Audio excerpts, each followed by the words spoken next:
MLM бизнес туралы жалпы өте көп айтуға болады. Өйткені бұл сала жыл өткен сайын өте қарқынды дамып келе жатыр. Дегенмен де қазақ тілді ақпарат алаңында MLM бизнес туралы ақпараттар оншалықты көп емес. Осыған орай мен MLM бизнес туралы бұл не нәрсе, онымен қалай айналысуға болады, қалай табысқа жетуге болады деген сияқты сұрақтарға байланысты жалпылама шолу түріндегі видео сабақ жасасам деген жоспарым болған.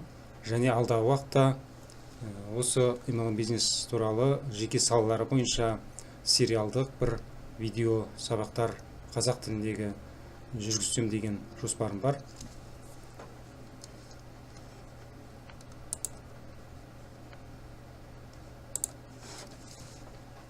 Қазіргі күнде әлемдегі халық тұтынатын тауарлардың 70%-дан астамы осы желілі маркетинг немесе MLM бизнес арқылы таратылады екен. Бұл өте көп. Және алдағы уақытта бұл цифр бұдан да жоғары өсуі мүмкін. Өйткені қазіргі кездегі интернеттің келуі арқылы MLM бизнес өте шапшаң қарқынмен дамып бара жатыр. Сондықтан да бұл саланың болашағы өте зор. Бүгінгі күні әр күн сайын MLM бизнеспен айналысатын 2 адам миллионерлер қатарына қосылып жатады екен.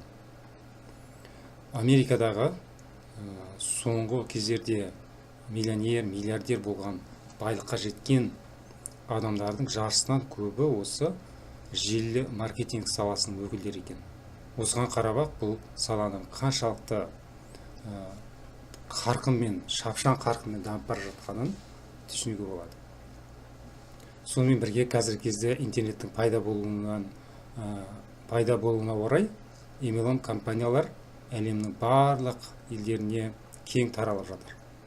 Біздің елімізде де, Қазақстанда да халықаралық MLM компаниялардың офистері, филиалдары ашылып жұмыс істеп жатыр, өте көп. Алдағы уақытта бұл одан да көбеймесе азаймайтыны анық.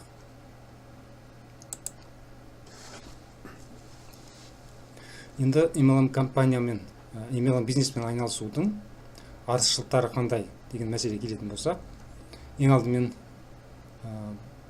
осы MLM бизнеспен айналыса отырып, сіз қанша қаласаңыз сонша табыс табуыңызға мүмкіндік аласыз. Яғни айтқанда, бұнда табыстың көлемі шексіз. Яғни айтқанда, шексіз өседі табыс.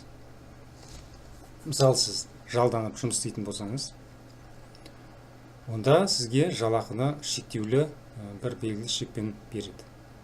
Ол шектен аса алмайды. Егер сіз көбірек жалақы алғыңыз келсе, онда жұмысыңызды жақсы істеп, көзге түсіп, қызмет баспалдағымен өсуіңіз керек болады. Әрине, бұл өте қиын шаруа. Бірден сіз қызмет баспалдағымен тез алға өсіп те кетпейсіз. Және қанша өскеніңізбен де, сонша қиындықпен өскеніңізбен де сіздің жалақыңыз бәрібір шектеулі болып қалады. Ал MLM бизнесте жалақы шексіз. Қанша қаласаңыз сонша табасыз. Содан кейін бұнда бір артықшылығы, ешкімге тәуелді болмайсыз. Өзіңіз бастық боласыз, өзіңізге өзіңіз би боласыз. Содан кейін бос уақытыңыз көп болады. Сол бос уақытыңызды өзіңіздің қалауыңызша пайдалануыңызға мүмкіндігіңіз болады. MLM бизнеспен айналыса жүріп, сіз өзіңіздің бір командаңызды құрып, көп адамдарды шақырып, бір командалық жүйе құрып алғаннан кейін, сол жүйе одан арман қарай өз бетінше автоматты түрде жұмыс істейтін болады. Сіздің қатысуыңызсыз.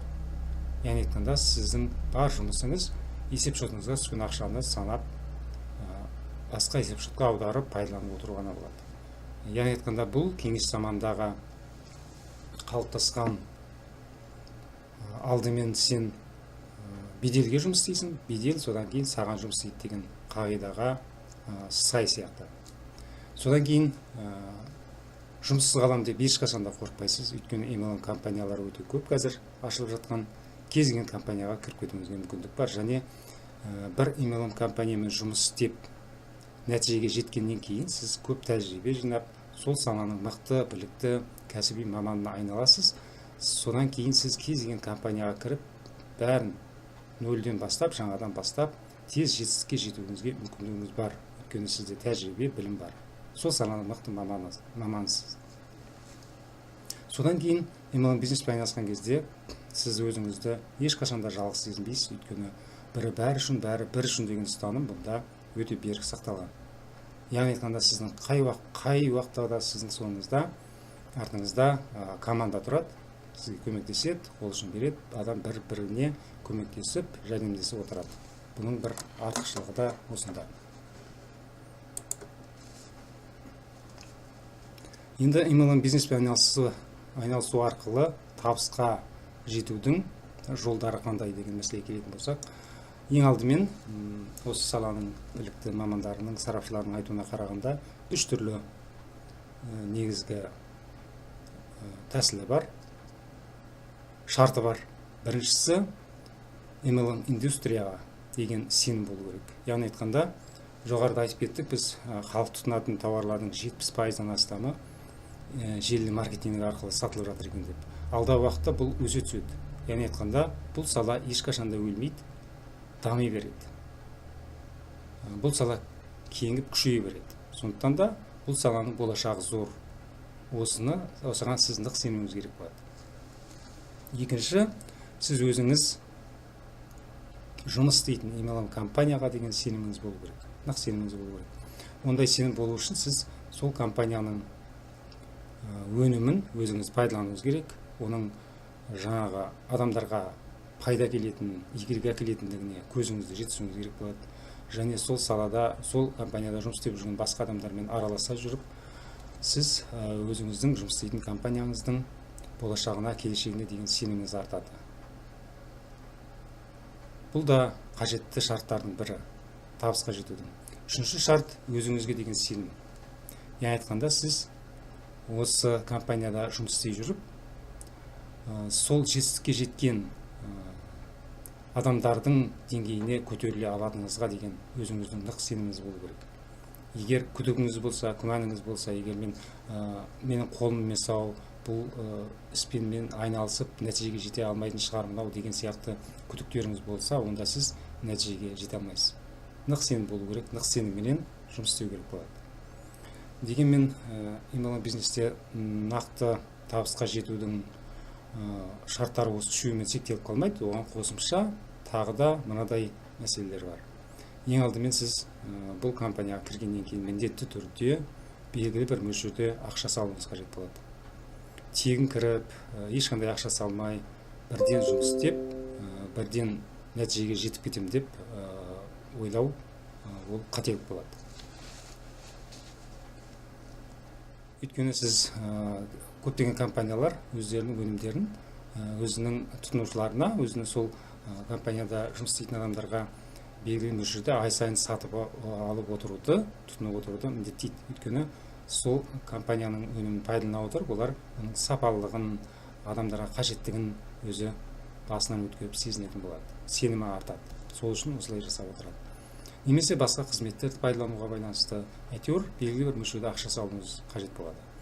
Екінші, компаниямен жұмыс істей жүріп, сіз біраз уақытыңызды жұмсауға, сол компанияға адамдарды шақырып, немесе тауарларын сату үшін бір уақытыңызды, күш жігеріңізді жұмсап, жұмыс істеуге тура келеді.